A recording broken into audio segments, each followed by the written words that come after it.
السلام علیکم ورحمۃ اللہ وبرکاتہ۔ عربی گرامر کا ہمارا سبق چل رہا ہے، جس کے ساتھ ساتھ ہم نے ترجمے کی علامات اور گردانیں رکھی ہوئی ہیں۔ تو آج ہم پڑھیں گے کہ اگر آخر میں کاف زبر کا اور کاف زیر کی آ جائے تو ان کے ترجمے کیا بنتے ہیں۔ تو کاف زبر کا یہ واحد مذکر یعنی ایک مرد کی علامت ہے۔ اگر اسم کے آخر میں ہو تو عموماً اس کا ترجمہ تیرا، تیری، تیرے، اپنا، اپنی، اپنے ترجمہ ہوگا۔ کب ہوگا؟ جب اسم کے آخر میں ہو، جیسے اعمالک، اور اس کا ترجمہ اسم سے پہلے کریں گے۔ اعمالک تیرا عمل، ازواجک تیری بیویاں، قومک تیری قوم، ربک تیرا رب۔ اگر کاف زبر کا فعل کے آخر میں آئے تو عموماً اس کا ترجمہ تجھے، آپ کو، آپ سے ہوگا، جیسے ودعک اس نے چھوڑ دیا کاف زبر کا تجھے، سأل کا وہ پوچھے آپ سے، سأل وہ آپ سے پوچھے، خلق اس نے پیدا کیا کا تجھے، وجد اس نے پایا کا تجھے۔ تو کاف زبر کا اگر فعل میں آئے تجھے، آپ کو، آپ سے۔ اگر کاف زبر کا حرف کے آخر میں آئے تو اس کا ترجمہ ہوگا تو، تجھ، تیری، انکا بے شک تو، الیکا تیری طرف، منکا تجھ سے، علیکا تجھ پر۔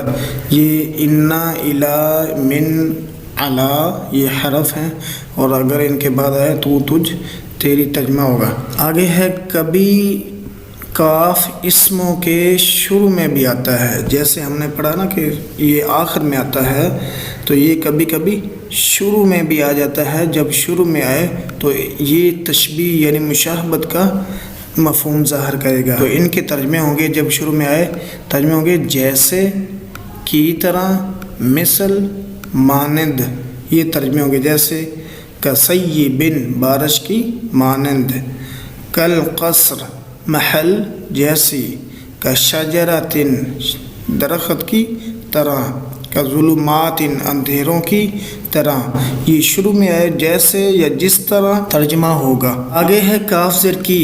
جو ترجمے ہم نے کاف زبر کا کے کیے ہیں وہی ترجمے کاف زیر کی کے ہوں گے، لیکن کاف زبر کا مذکر کے لیے ہوگا اور کاف زیر کی مؤنث یعنی ایک عورت کے لیے ہوگا۔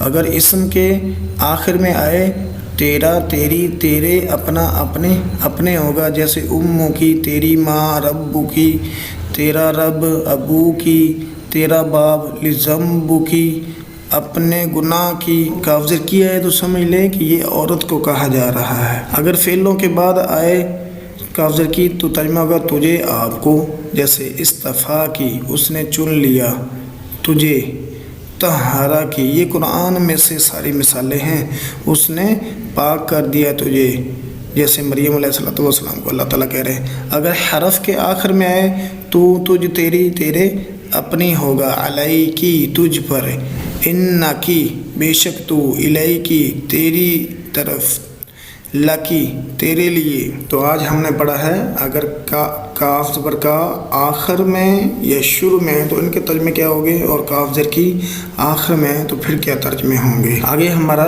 گردان یعنی صرف صغیر کا سبق ہے۔ ہم نے صرف صغیر کو اسم اللہ کے مذکر کے صیغوں تک پڑھ لیا ہے۔ آج ہم پڑھیں گے مؤنث کے صیغے اسم اللہ کے، جہاں پر آپ نے مضربن، مضربانی، مضارب و مضیربن پڑھا تھا۔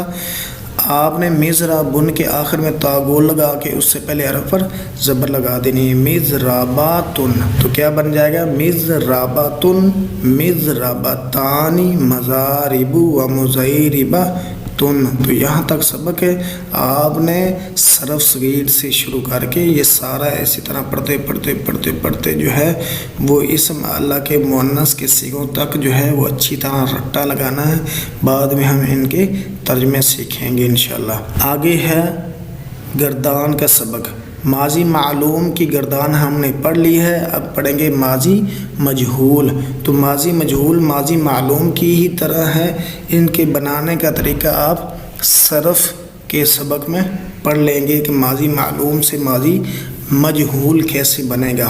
تو ماضی معلوم تھا ضرب، ضربا، ضربوا، ضربت، یہ بھی اسی طرح ہے۔ اس کی آخری جو نشانیاں ہیں ماضی معلوم کی وہی نشانیاں مجہول کے اندر لگیں گی، لیکن یہ ذرا کی جگہ پر ضریب ہو جائے گا، پہلا حرف پیش والا اور درمیان والا حرف زیر والا ہو جائے گا۔ ضریب، ضریبا، ضریبو، ضریبت، ضریبتا، ضریبنا، ضریبتا، ضریبتما، ضریبتم، ضریبتی، ضریبتما، ضریبتن، ضریبتو، ضریبنا، یہ ساری گردان اسی طرح ہے، اتنے ہی سیغے ہیں، صرف ضربہ کی جگہ پر ضریبہ بن گیا۔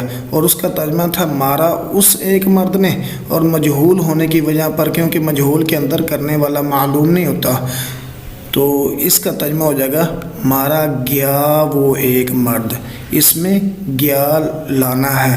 باقی سیغے اسی طرح ہوں گے، واحد مذکر غائب، 3 مذکر کے ہوں گے غائب کے ساتھ، 3 مؤنث کے ہوں گے غائب کے ساتھ، 3 مذکر حاضر کے ہوں گے حاضر کے ساتھ، 3 مؤنث کے ہوں گے حاضر کے ساتھ، اور 2 متکلم کے ہوں گے، ایک واحد مذکر مؤنث متکلم، ایک تثنیہ جمع مذکر و مؤنث متکلم کا سیغہ ہوگا۔ گردان آپ نے اچھی طرح یاد کر لینی ہے، ضریبہ، ضریبا، ضریبو، ضریبت، یہ 14 سیغے کر لینے ہیں اور ان کے ترجمے آپ نے کرتے جانا ہے۔ ضریبہ مارا گیا وہ ایک مرد، ضریبا مارے گئے وہ 2 مرد، اسی طرح آپ نے ساری گردان کے ترجمے کرتے جانا ہے۔ آپ نے ماضی معلوم کے اندر ترتیب پڑھی ہوئی، صرف اس میں گیا اور گئے اور گئی ترجمہ ہوگا، باقی ساری ڈیٹیل اسی طرح ہے۔